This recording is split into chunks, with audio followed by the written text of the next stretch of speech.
It's Malika Moore with More Meaningful. So glad to spend this Monday with you. I've been rushing the month ahead all week. I don't know why. Maybe I do know why. I've just been rushing this year right along, but we're just going to go with the pace. Don't forget to subscribe if you enjoy More Meaningful. Can't grow without you, so please subscribe. The message for today is pretty much forging your way. Anyone who knows me personally knows I'm always working on something. Some things I'm working on that I really enjoy. Some are just out of necessity.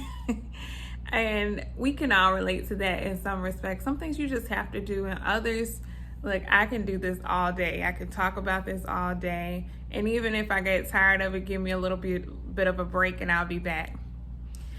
I really had to work on quite a few projects last week and over the weekend. And let me tell you, I just felt this heaviness as I was working on these things that I love doing. How could that be so? Didn't I just say that, some of the things that I love to do, I can do all day? All right. This is the message. The message is the reason I was feeling that heaviness is because I was actually doing it. I was actually executing a few things that I had on my list, or a few things that had been just in my files of things to do. And what that heaviness was the fear.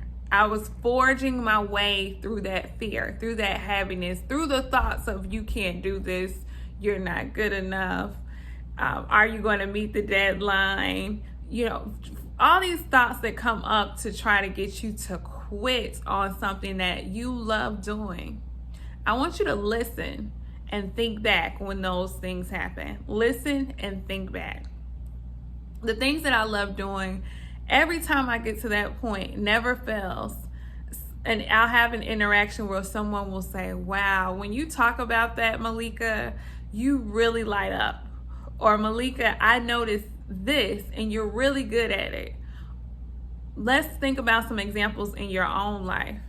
Sometimes you'll get confirmations or someone to just give you enough energy, if it's not yourself, to combat the fear that you're feeling.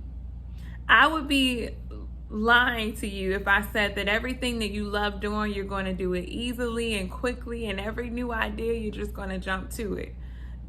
A lot of times you're going to be battling against your own fears. We can be our own worst enemies. And I know that, like a lot of people have said, the battle is really in our thoughts most of the time. As I worked on those projects this weekend and this past week, I look back and I'm like, wow, you were really doing it. And I can't believe you were doing it. But if I would have stopped in just how I felt in the moment, I think I would have completely given up. That's just not my record. I may have to sit down, pause, rethink it a little bit, but not give up. I just have to know if it's a possibility, and you never know that unless you forge through the fear. All right? Remember that life's full circle. Live, think, be more meaningful. See you next week.